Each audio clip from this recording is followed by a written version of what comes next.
जय हिंद मेरे प्यारे दोस्तों। तो आज हम पढ़ने वाले हैं हिंदी व्याकरण के अंतर्गत वाच्य। वाच्य के बारे में पढ़ेंगे। वाच्य की परिभाषा क्या होती है, वाच्य कितने प्रकार के होते हैं, और इन वाच्यों को बहुत सरल तरीका से और आसानी से देखेंगे।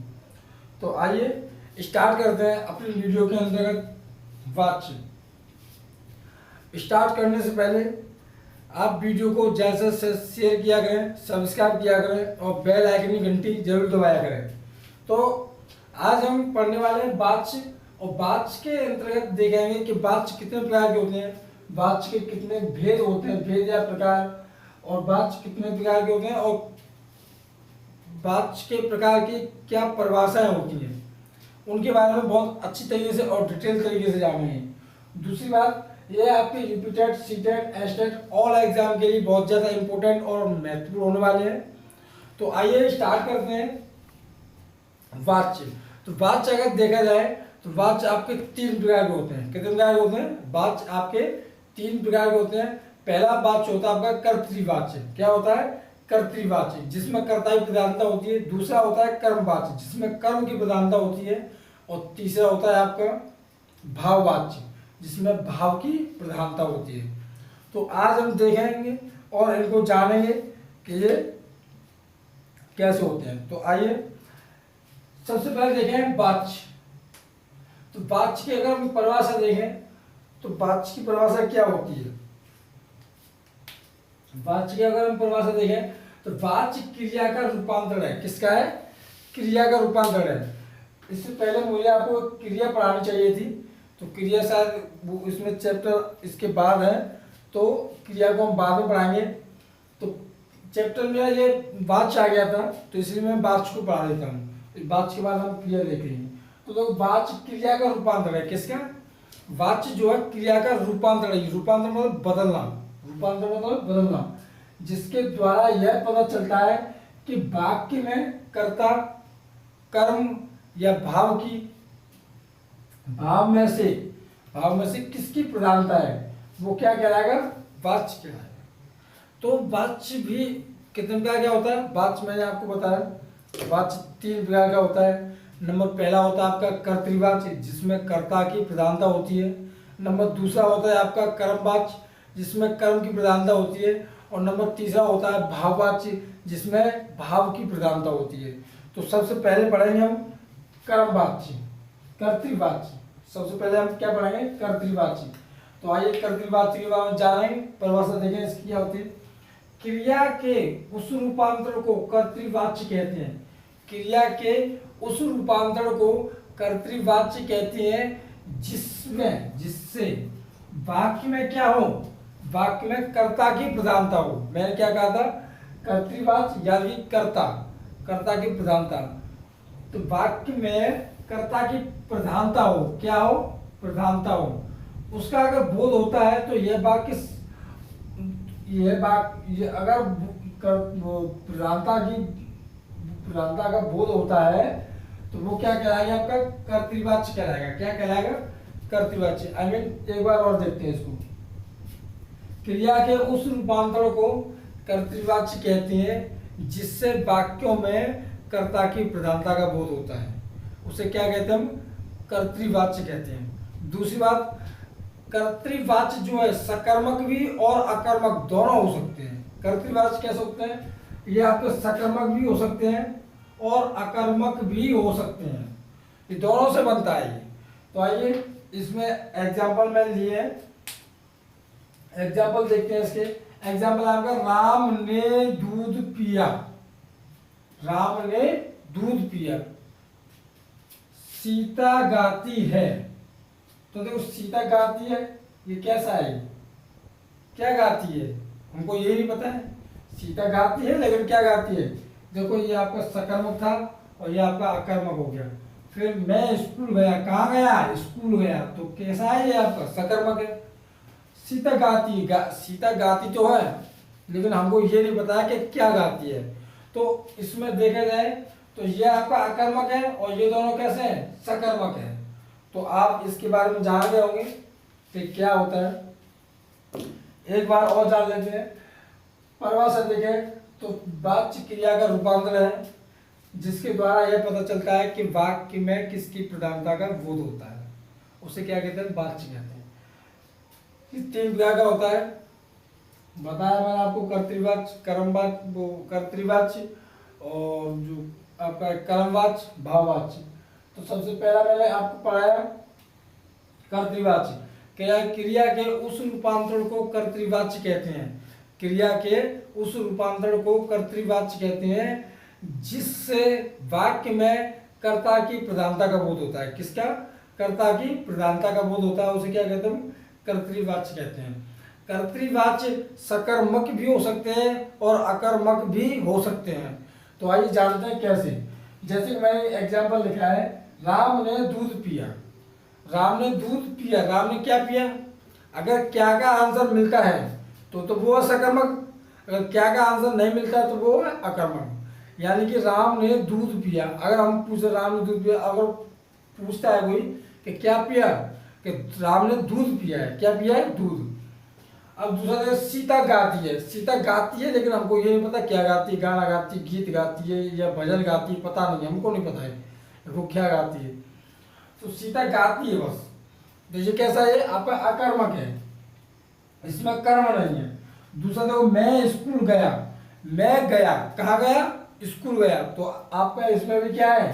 कर्म है, मैं स्कूल गया, तो ये कैसा है? सकर्मक है। तो 2 ही एग्जाम्पल बताया था मैंने आपका, एक सकर्मक और एक अकर्मक, और सकर्मक के 2 एग्जाम्पल लिए हैं और मैंने अकर्मक का 1 एग्जाम्पल लिया है। आप चाहो तो एक और लिख सकता हूं मैं इसमें, जैसे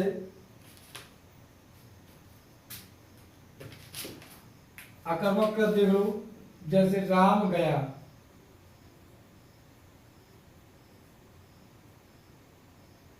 अब ये नहीं पता, राम गया तो है लेकिन ये भी नहीं पता हमको कि राम कहाँ गया है, राम कहाँ गया है।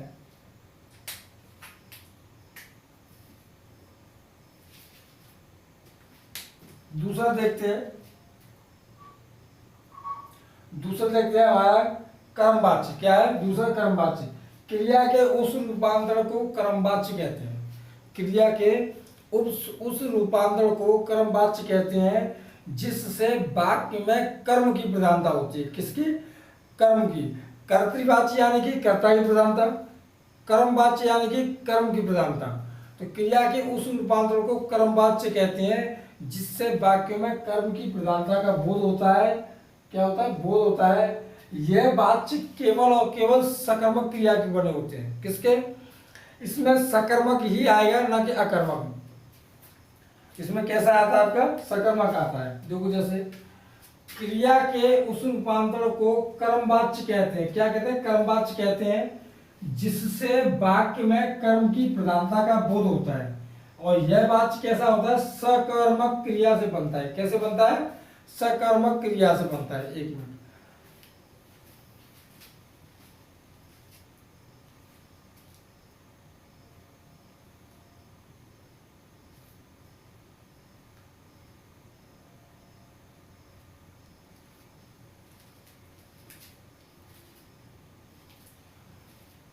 हाँ तो कैसा बनता है? सकर्मक क्रिया से बनता है। क्रिया के उस रूपांतरण को वाच्य कहते हैं जिससे वाक्य में कर्म की प्रधानता का बोध होता है। कर्म की प्रधानता का बोध होता है। किसका बोध होता है? कर्म की प्रधानता का बोध होता है। अगर इस जो कर्म वाच्य को देखें तो कर्म वाच्य में सिर्फ और सिर्फ सकर्मक क्रिया से ही वाक्य बनते हैं, अकर्मक क्रिया से वाक्य नहीं बनते हैं। आइए जैसे देख लेते हैं, जैसे लिखा है, लेख लिखा गया, लेख लिखा गया, गीत गाया गया, गीत गाया गया, पुस्तक पढ़ी गई, पुस्तक पढ़ी गई। आइए देखें कैसे ये सकर्मक क्रिया से बनते हैं। तो वो लेख गया, क्या लिखा गया, लेख लिखा गया है, गीत गाया गया, गीत है, क्या किया गया है? गीत का गाया गया है। पुस्तक पढ़ी गई है, पुस्तक है तो उसका क्या किया गया है? पढ़ी गई है, यानी पढ़ लिया है उसको।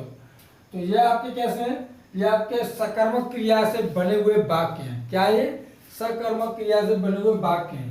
तो देखें, कर्मवाच्य क्रिया के उस रूपांतरण को कर्मवाच्य कहते हैं जिससे वाक्य में कर्म की प्रधानता का बोध होता है, और यह सकर्मक क्रिया से सिर्फ और सिर्फ बनते हैं। एग्जाम्पल देख लिया हमने, लेख लिखा गया, गीत गाया गया, पुस्तक पढ़ी गई, ये आपके। आइए देखते हैं, नंबर 3 है आपका भाववाच्य, और ये था आपका कर्मवाच्य। तो भाववाच्य में क्या है, क्रिया का वह रूपांतरण, क्रिया का वह रूपांतरण जिससे वाक्य में सिर्फ और सिर्फ भाव का बोध होता हो। किसका? भाव का बोध होता हो, उसे हम भाववाच्य कहते हैं।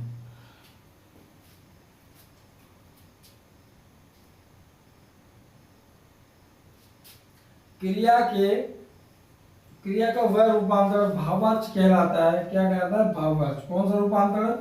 जिससे वाक्य में सिर्फ और सिर्फ भाव की प्रधानता का बोध होता है। किसका बोध होता है? भाव की प्रधानता का बोध होता है। और जो वाक्य ये भाववाच्य वाक्य है, भाववाच्य है, इस भाववाच्य में सिर्फ और सिर्फ अकर्मक क्रिया के ही एग्जाम्पल बनते हैं। किसके बनते हैं? अकर्मक क्रिया के एग्जाम्पल बनते हैं। तो देखते हैं कैसे बनते हैं अकर्मक क्रिया के। जैसे मुझसे चला नहीं जाता, ये अपने भाव बता रहा है कि मुझसे चला नहीं जाता। ये भाव है, ये मेरे अंदर के भाव है। मैं मान लो मैं आपसे कह रहा हूं मुझसे चला नहीं जाता, तो क्या है? ये मेरे अंदर का भाव बाहर निकल के आ रहा है कि चल नहीं पा रहा हूं, बस अब नहीं चल पा रहा हूं बिल्कुल। तो आइए दूसरा देख लेते हैं, उससे चुप नहीं रहा जाता, यानी कि उसके अंदर एक कमी है कि वो चुप नहीं रहता। कभी अगर बैठ जाए तो बोलता ही रहता है, यानी वो चुप नहीं हो पाता है। तो उससे चुप नहीं रहा जाता, तो आप जान रहे होंगे, तो उससे चुप नहीं रहता, तो नहीं रहा जाता, तो ये भी उसका क्या है? वो भाव है। ये क्या है? भाव है उसका। दूसरा लिखा है इसमें, सीता से हंसा नहीं जाता। अब वो बेचारी बिल्कुल शांत सी रहती है, गुस्से में रहती है, देख लो उसको तो बहुत गुस्सा आ रहा है। तो आइए देखें कि सीता से हंसा नहीं जाता, बोल या सही बिल्कुल, चाहे कुछ हो जाए, हंसना तो बिल्कुल नहीं है। तो इसलिए तो इसमें लिखा है सीता से हंसा नहीं जाता। तो हमने ये देखे आपके कर्तृवाच्य, कर्मवाच्य और भाववाच्य को हमने देखा, और इसके बाद मैंने एक छोटी सी डेफिनेशन लिखी है क्रिया की। क्रिया की परिभाषा क्या होती है उसको देख लेते हैं, और क्रिया का मूल रूप क्या कहलाता है। ये मैंने दो तीन क्वेश्चन लिख दिए मैंने। तो आइए देखें, क्रिया की परिभाषा, जिस शब्द से किसी कार्य का करना या होना पाया जाता है, जिस शब्द से किसी कार्य का करना या होना पाया जाता है उसे हम क्रिया कहते हैं। लिखा भी है, जिस शब्द से किसी कार्य का करना या होना पाया जाता है उसे क्रिया कहते हैं। जैसे खाना, पीना, दौड़ना, पढ़ना, लिखना।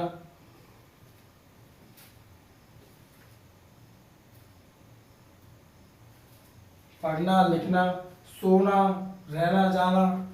तो ये सोना, हम जो सोते हैं वो सोना है, वो दूसरा बात सोना समझना इसको। तो आइए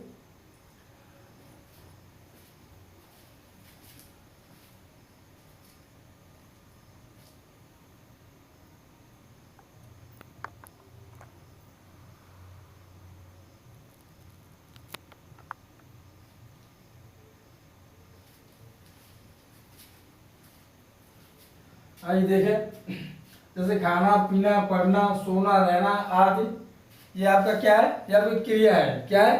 क्रिया है। देखें, धातु किसे कहते हैं? अगर धातु के बारे में बात करें तो अगर धातु देखें तो धातु किसे कहते हैं, तो इसके बारे में बात करते हैं। तो क्रिया के मूल रूप को धातु कहते हैं। क्या कहते हैं? क्रिया का जो मूल रूप होता है उसे क्या कहते हैं? धातु कहते हैं। धातु से एक क्रियापद का निर्माण होता है।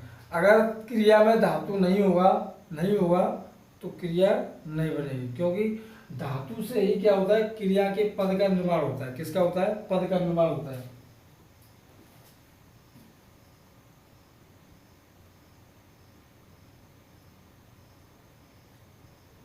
अगर हम धातु के भेद की बात करें तो धातु के दो भेद होते हैं। एक होता है आपका मूल धातु और दूसरा होता है यौगिक धातु। एक होता है आपका पहला मूल धातु, दूसरा होता है यौगिक धातु। और एक बार और इसको रिपीट कर लेते हैं। तो आइए देखें, वाच्य परिभाषा देखें। वाच्य क्रिया का रूपांतर है जिसके द्वारा यह पता चलता है कि क्रिया वाक्य में किसकी प्रधानता का बोध होता है, कर्म का है या भाव का है या कर्तरी का है। वाच्य 3 प्रकार के होते हैं। पहला होता है आपका कर्मवाच्य। क्रिया के उस रूपांतरों को कर्मवाच्य कहते हैं जिससे वाक्य में कर्ता की प्रधानता का बोध होता है। यह वाक्य सकर्मक और अकर्मक दोनों से बनता है। राम ने दूध पिया, सीता गाना गाती है, सीता गाती है, मैं स्कूल गया, राम गया। कर्मवाच्य देखें, क्रिया के उस रूपांतर को कर्मवाच्य कहते हैं जिससे वाक्य में कर्म की प्रधानता होती है। और क्या होता है कि ये सकर्मक और अकर्मक सकर्मक से ही बनते हैं। जैसे लिखा गया, गीत गाया गया, पुस्तक पढ़ी गई। तीसरा आपका भाववाच्य। क्रिया का वह रूपांतर भाववाच्य कहलाता है जिससे वाक्यों में भाव का बोध होता है। किसका बोध होता है? भाव का बोध होता है। तो जैसे मुझसे चला नहीं जाता, मुझसे गाया नहीं जाता, मुझसे लिखा नहीं जाता, मुझसे रहा नहीं जाता, और मुझसे चला नहीं जाता, मुझसे खाया नहीं जाता, मुझसे याद नहीं किया जाता। बहुत सारे एग्जाम्पल होते हैं भाववाच्य की। हमने देखा है क्रिया की परिभाषा क्या होती है कि जिस शब्द से किसी कार्य का करना या होना पाया जाता है उसे हम क्रिया कहते हैं। क्रिया के मूल रूप को धातु कहते हैं। धातु के 2 भेद होते हैं। नंबर 1 होता है मूल धातु और दूसरा होता है यौगिक धातु। तो ये वाच्य मैंने आपको पढ़ाए। वाच्य आपकी समझ कैसे समझ में आए ये आप कमेंट करके जरूर बताएं, और बताएं कि आपको ये समझ में अच्छी तरह से आ गए हैं या नहीं आए। कमेंट करें, लाइक करें, शेयर करें और सब्सक्राइब करना बिल्कुल ना भूलें। और इसके बाद की जो क्रिया है बेल आइकन की घंटी जरूर दबाएं ताकि नोटिफिकेशन आपके पास पर्याप्त तरीके से पहुंच सके। तो आज की इस वीडियो को हम यही समाप्त करने वाले हैं, और हम चाहेंगे कि आप वीडियो को ज़्यादा शेयर करें। आप जितने लोग जुड़े हुए हैं उससे ज़्यादा लोग और जुड़े जिससे आपको भी अच्छा लगेगा। थैंक यू, धन्यवाद, जय हिंद।